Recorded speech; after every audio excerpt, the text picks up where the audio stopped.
복음을 전파하라는 제목으로 하나님의 말씀 전하겠습니다. 예수님께서는 십자가에서 우리의 죄를 대신하여 죽으셨습니다. 그리고 약속대로 3일 만에 부활하셨습니다. 예수님께서는 부활하신 것을 그치지 않고 자신의 부활하심을 세상 가운데 알리셨습니다. 약 40일 동안 사람들에게 자신의 모습을 나타내 보이시면서 많은 사람들에게 부활하심을 증거하셨습니다. 예수님의 부활 소식은 무덤을 찾은 세 여인을 비롯한 많은 사람들을 통해서 갈릴리를 비롯한 이스라엘 각 지역에 증거되기 시작했습니다.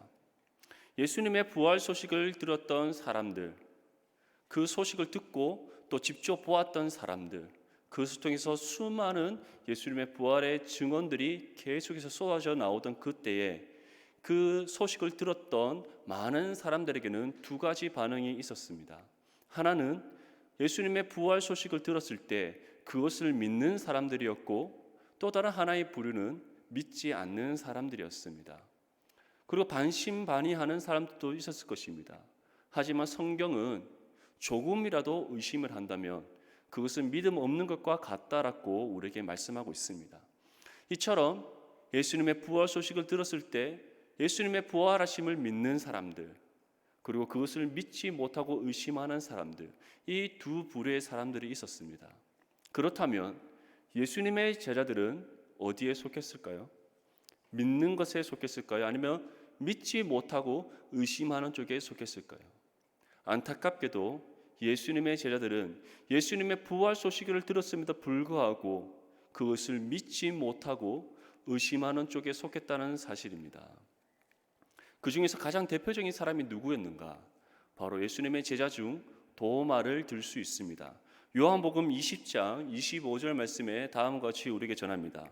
다른 제자들이 그에게 이르되 우리가 주를 보았노라 하니 도마가 이르되 내가 그의 손에 못자국을 보며 내 손가락을 그 못자국에 넣으며 내 손을 그 옆구리에 넣어보지 않고는 믿지 아니하겠노라 하니라. 우리가 이러한 말을 누구로부터 많이 듣습니까?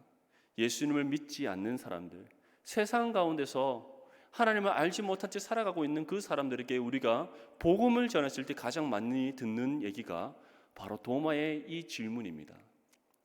하나님이 눈에 보이느냐? 하나님 우리가 만날 수 있느냐? 하나님의 살아계심을 우리가 어떻게 느낄 수 있고 경험할 수 있느냐? 세상 사람들로부터 가장 많이 받는 질문입니다.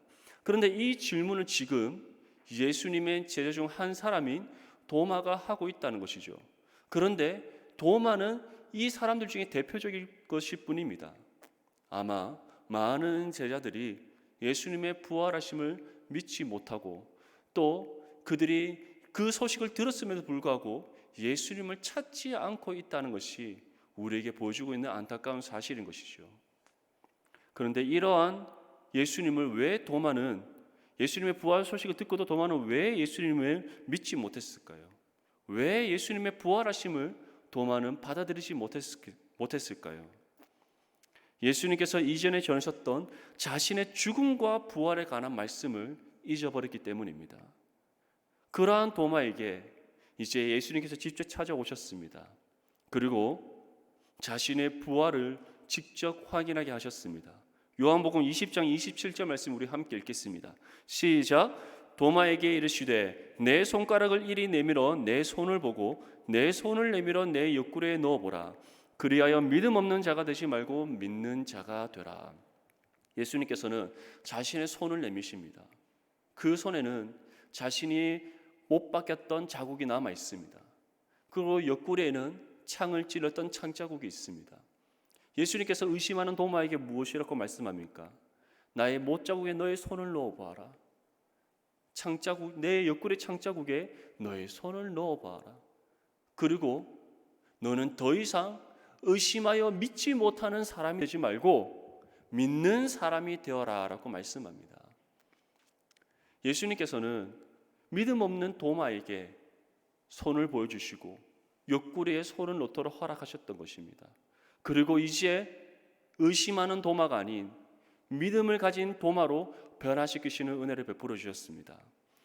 오늘 본문 말씀에도 보면 14절 말씀에 다음과 같이 우리에게 전합니다. 그 후에 11 제자가 음식 먹을 때 예수께서 그들에게 나타나사 그들의 믿음 없는 것과 마음이 완악한 것을 꾸짖으시니 이는 자기가 살아난 것을 본 자들의 말을 믿지 아니함이로라. 마가복음에는 짧은 한 구절로 표현되어 있습니다. 믿음 없는 제자들의 모습, 그들이 어떠한 모습 가운데 예수님의 부활 소식을 들었음에도 불구하고 의심하고 있었는지에 대해서 우리에게 짧은 한 구절로 표현하고 있습니다.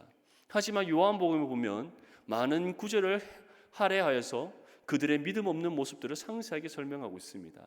중요한 것은 도마를 비롯한 예수님의 제자들이 예수님을 의심하고 있었다는 것이죠. 그런데 예수님께서는 그러한 그들을 내버려 두시지 않으시고 직접 찾아가셔서 자신의 부활하심을 나타내 보이셨습니다. 그들에게 증거하셨습니다. 그리고 그들을 이제 믿음 없는 자리에서 진정한 참된 제자의 삶으로 돌이키시는 은혜를 베풀어 주셨습니다. 예수님의 제자들이 예수님을 부활하심의 소식을 들었음에도 불구하고 그들이 믿지 못했던 것은 예수님께서 그들에게 죽음과 부활에 대한 소식을 전하셨던 것을 잊었을 뿐만 아니라 그것을 잊을 수밖에 없었던 근본적인 이유가 있었습니다. 먼저는 그들 마음속에 있던 두려움 때문이었던 것이죠. 예수님이 십자가에서 죽기 이전에 그들은 예수님을 통해서 많은 능력을 경험했던 사람들이었습니다. 예수님께서 행하셨던 그 능력과 그 은혜의 역사를 직접 눈으로 보았고 손으로 만져보았고 몸으로 경험했던 제자들이었습니다. 병자들을 고치신 예수님, 하나님 나라의 복음을 전하셨던 예수님, 바다 위를 걸으셨던 예수님, 풍랑을 잠잠하게 하셨던 예수님, 오병이어의 기적을 일으키셨던 예수님, 죽은 나사로를 다시 살리셨던 예수님이셨습니다. 그러한 예수님을 바라보면서 제자들은 이 땅 가운데 임할 하나님의 나라를 꿈꿨습니다. 예수님께서 회복시키실 이스라엘의 영광을 그들은 꿈꿨습니다. 예수님께서 예루살렘 성전에 입성하실 때 수많은 이스라엘 백성들이 종려나무를 흔들고 호산나 호산나 외치던 그 장면, 자신의 겉옷을 깔아서 길을 만들고 예수님이 왜 예루살렘의 입성을 맞이했던 이스라엘 백성들, 그 놀라운 은혜 광경 속에 있었던 사람들이 예수님의 제자들이었습니다. 그들은 무엇을 꿈꿨을까요? 무엇을 기대하고 있었을까요? 그들이 생각한 하나님의 나라는 무엇이었을까요? 그들이 생각한 이스라엘의 회복은 무엇이었을까요? 그들의 꿈꿨던 하나님의 나라와 이스라엘 회복은 예수님께서 그들에게 전하셨던 것과는 너무 상반되었다는 것을 우리는 알 수가 있습니다. 그것이 바로 예수님께서 잡히시던 그날 밤에 주님을 버리고 그들이 모두 도망쳐 버렸다는 그 사실로 우리는 확인할 수 있는 것이죠. 그들이 꿈꿨던 하나님의 나라와 이스라엘 회복은 예수님께서 말씀하신 참된 구원의 성취가 아니라 그들이 로마의 압제에서 벗어나서 다시 자신의 나라를 세우는, 이스라엘이 정말 세상 가운데 높임받는 그 하나님의 나라와 이스라엘 회복을 꿈꿨던 것입니다. 그런데 예수님께서는 그러한 하나님의 나라가 아니라, 그러한 이스라엘의 회복이 아니라 자신의 죽음으로 인하여서 그리고 부활의 역사를 통하여서 이 땅 가운데 하나님의 구원을 이루시는 것이었음을 제자들에게 전하셨던 것이죠. 그리고 이제 그것을 두려움 가운데 있던 제자들에게 나타나셔서 회복시켜 주시고 있는 것입니다. 또 다른 하나는 바로 이 제자들의 상실감입니다. 제자들은 그 중에서 특별히 제자들 중에서 가장 큰 상실감을 가졌던 사람은 베드로입니다. 베드로가 예수님께 다짐했던 한 가지가 있습니다. 마가복음 14장 29절 말씀에 베드로가 여짜오되 다 버릴지라도 나는 그러하지 않겠나이다. 예수님께서 자신의 죽음에 대해서 알리셨을 때 베드로가 했던 대답입니다. 주님, 다른 사람은 주님을 다 버릴지라도 저는 결코 주님을 버리지 않을 것입니다. 저는 주님 곁에 있을 것입니다. 제가 주님을 지킬 것입니다. 주님이 결코 죽도록 내버려 두지 않을 것입니다 라고 다짐했던 사람이 베드로입니다. 그런데 예수님께서 이제 잡혀가시고 그 예수님의 잡혀가시는 그 모습을 먼 발치에서 뒤따라가며 바라보고 있던 베드로였습니다. 그 베드로가 대제사장의 그 뜰 안에서 불을 쬐고 있을 때 대제사장의 한 요정이 베드로를 알아보고 너도 예수의 제자가 아니었느냐라고 묻습니다. 그러자 베드로의 대답은 아니다라고 대답했던 것이죠. 그리고 그 요정과 함께하는 무리들이 다시 한 번 더 묻습니다. 또 아니라고 얘기합니다. 마지막으로 묻습니다. 너는 정말 그 예수와 함께했던 사람이다. 그 순간 베드로는 예수님을 저주하면서까지 부인하였습니다. 그러자 예수님께서 하셨던 말씀이 생각났던 것이죠. 마가복음 14장 30절 말씀에 예수께서 이르시되 내가 진실로 내게 이르노니 오늘 이 밤 닭이 2번 울기 전에 내가 3번 나를 부인하리라. 이 말씀이 생각이 났던 겁니다. 그 순간 베드로는 그 대제사장의 뜰을 벗어나서 밖에서 통곡하며 애통하여 우는 모습을 우리에게 보여주고 있습니다. 얼마나 상실감이 컸겠습니까? 예수님께 다짐했던 약속을 어겼던 베드로, 예수님께서 잡혀가시는 그날 밤에 아무것도 할 수 없었던 베드로, 예수님을 부인하는 것밖에는 아무런 행동을 할 수 없었던 베드로, 그 베드로는 깊은 상실감 가운데 빠져 있었고 예수님의 부활의 소식을 들었음에도 불구하고 그는 예수님을 찾지 않고 옛 어부의 삶으로 돌아갔음을 성경은 우리에게 전하고 있습니다. 그러한 베드로를 예수님께는 찾아가셨습니다. 그리고 예수님이 베드로에게 묻습니다. 네가 나를 사랑하느냐? 너가 정말로 나를 사랑하느냐? 베드로야, 네가 나를 진정 사랑하느냐? 이렇게 3번 물으심으로써 상실감에 빠져 있고 그 상실감에서 헤어나오지 못하고 있던 베드로를 회복시키시는 은혜를 베풀어 주신 예수님이셨습니다. 지금까지 제자들의 이 모습 가운데 우리의 모습이 혹시 보이고 있지는 않습니까? 두려움 가운데 있는 우리의 모습, 상실감 가운데 빠져 있는 우리의 모습, 특별히 우리가 이전까지 살아갔던 우리의 삶의 모습이 아니라 지금 코로나19라는 이 어려운 시기 속에서 우리가 가지고 있는 지금 마음의 상태, 우리의 심령의 상태는 어떻습니까? 예수님의 죽음 앞에서 무기력했던 제자들처럼 아무것도 하지 못한 채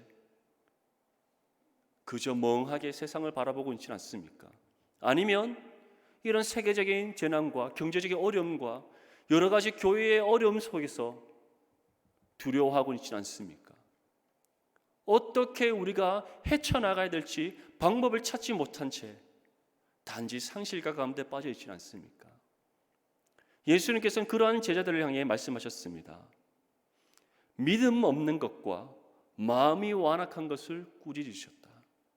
꾸짖으신 것을 그치지 아니하시고 믿음 없는 도마에게 나타나셔서 그의 믿음을 회복시켜 주던 예수님, 상실감에 빠져있던 베드로에게 다가가셔서 그 상실감에서부터 건지셔서 회복시켜 주신 예수님, 그 예수님께서 지금 또 우리와 함께 하신다는 사실을 기억할 수 있기를 바랍니다. 예수님께서는 제자들의 믿음 없는 모습을 회복시키시고 두려움과 상실감에 빠져있는 제자들을 회복시키신 후에 이제 그들에게 한 가지 사명을 주십니다. 우리 본문 15절 말씀을 함께 읽겠습니다. 시작. 또 이르시되 너희는 온 천하에 다니며 만민에게 복음을 전파하라. 예수님께서 제자들에게 전하신 마지막 메시지는 온 천하에 다니며 만민에게 복음을 전파하라는 것이었습니다. 예수님께서는 제자들을 회복시키시는 걸 그치지 아니하시고 그들에게 사명을 주셨습니다. 예수님께서는 이제 제자들과 헤어져야 될 시간이 다가오고 있었습니다. 사랑하는 제자들을 이 땅 가운데 남겨두시고 이제 자신이 가셔야 될 하나님 보좌 우편으로 올라가셔야 했던 예수님이셨습니다. 그 예수님께서는 이제 그와 같은 마지막 순간에서 제자들에게 사명을 주셨습니다. 만민에게 복음을 전파하라.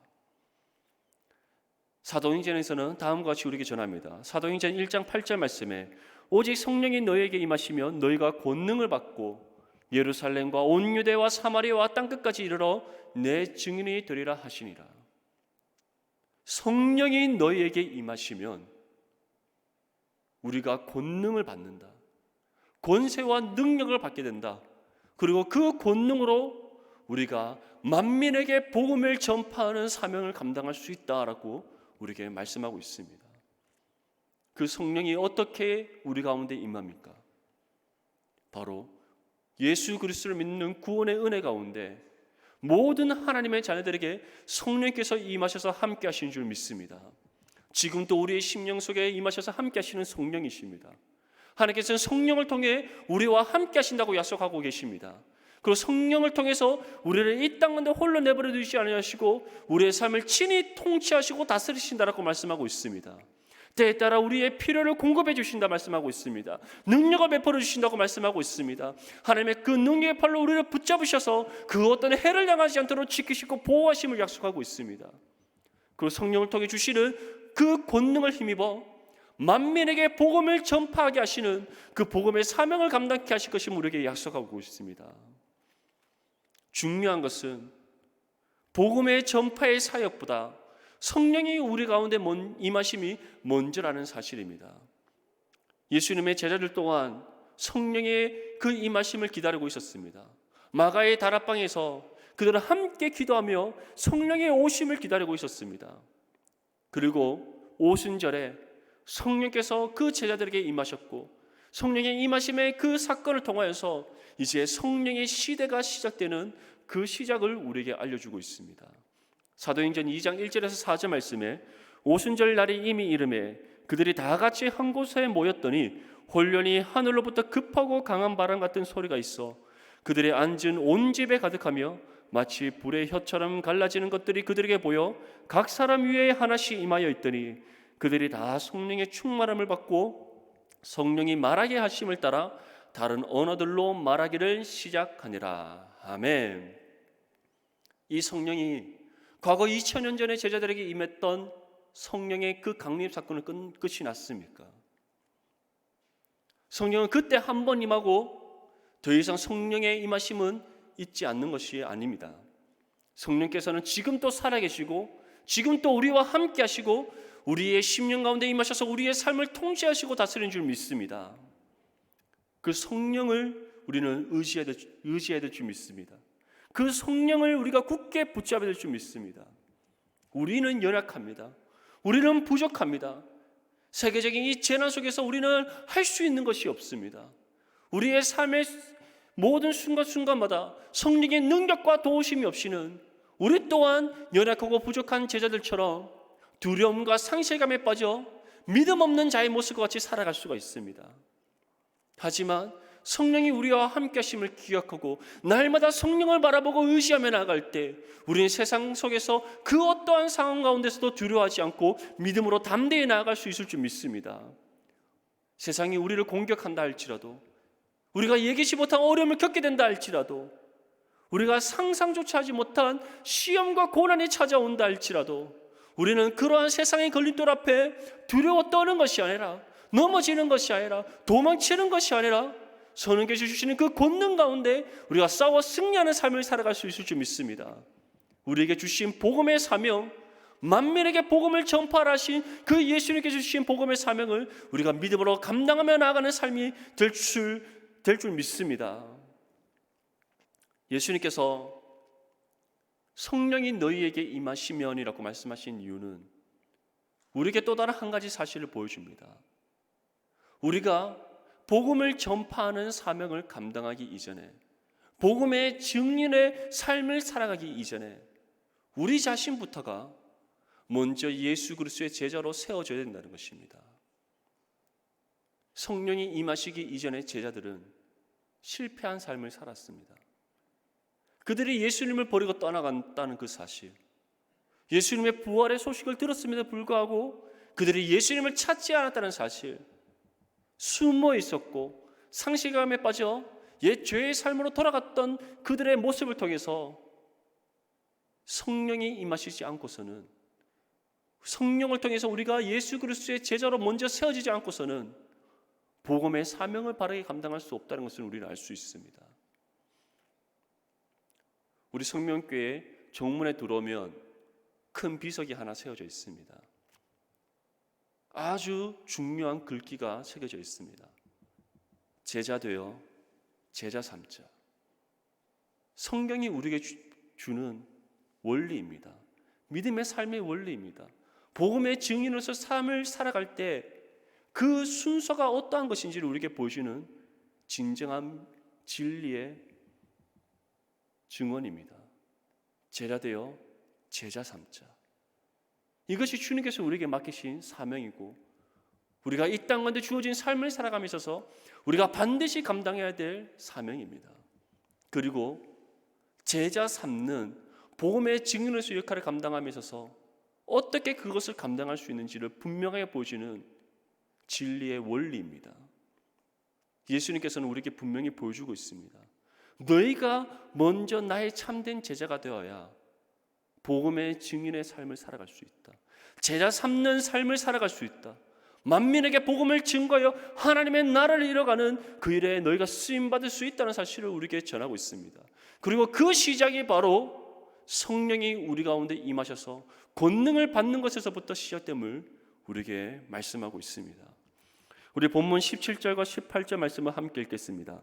시작. 믿는 자들에게는 이런 표적이 따르리니 곧 그들이 내 이름으로 귀신을 쫓아내며 새 방언을 말하며 뱀을 집어 올리며 무슨 독을 마실지라도 해를 받지 아니하며 병든 사람에게 손을 얹어즉 나으리라 하시더라.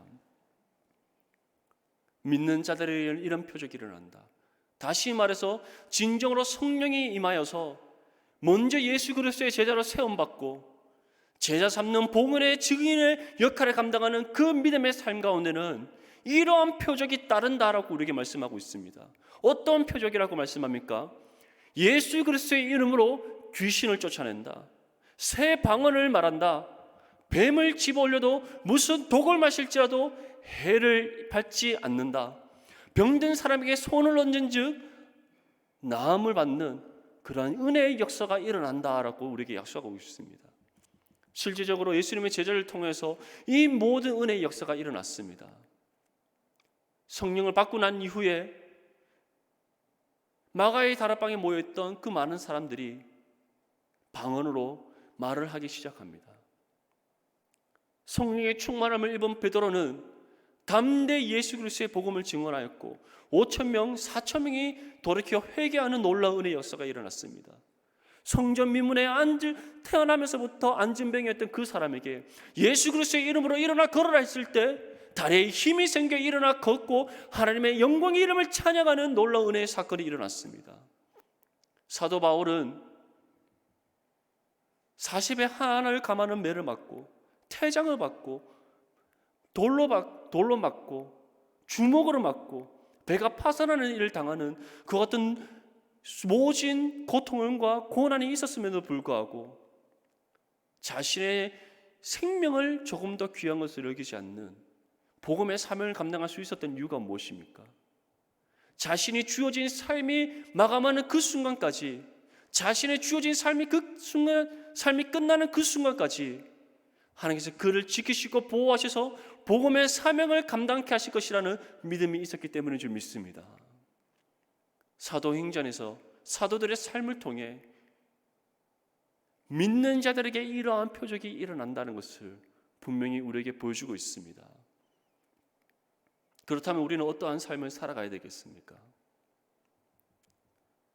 지금 세상이 어렵다고 해서, 사람들과 대면하여 만남이 어렵다고 해서 무기력하게 가만히 있는 것이 아니라 성령을 바라보고 의지하며 성령의 도움을 구하며 우리에게 주어진 복음의 사명을 감당해야 될 줄 믿습니다. 그리고 그 첫 시작이 우리가 먼저 성령의 권능을 받아 제자로 세워지는 것입니다. 그리고 성령의 그 능력과 도우심 가운데 우리의 입술을 열어 복음을 전파하고 우리의 삶을 통해 예수 그리스도의 복음을 증거해야 될 줄 믿습니다. 우리가 복음을 증거할 때에 하나님께서는 우리에게 약속하신 표적들, 회개의 역사, 방언의 역사, 병든 자가 고침받는 역사, 하나님의 나라가 이 땅 가운데 이루어지는 그 놀라운 은혜의 역사를 우리의 삶을 통해 일으키실 줄 믿습니다. 우리 모든 성명교회 성도님들이 이러한 복음의 증인의 삶을 감당할 수 있기를 바랍니다. 제자 되어 제자 삼는 삶을 살아갈 수 있기를 바랍니다. 하나님 나라를 이루어가며 믿는 자들 통해 하나님께서 일으키시는 그 믿음의 표적을 세상 가운데 증거하는 저와 여러분들이 될 수 있기를 바랍니다.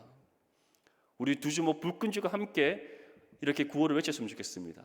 제자 되어 제자 삼자. 제가 외칠 때 한번 따라하겠습니다. 제자 되어 제자 삼자. 한 번 더 하겠습니다. 제자 되어 제자 삼자. 마지막으로 한번 외치겠습니다. 제자 되어 제자 삼자. 이 복음의 사명, 믿음으로 충성되게 감당하여서 착하고 충성되는 칭찬받는 저와 여러분들 될 수 있기를 주님의 이름으로 축복합니다. 이 시간 우리 함께 기도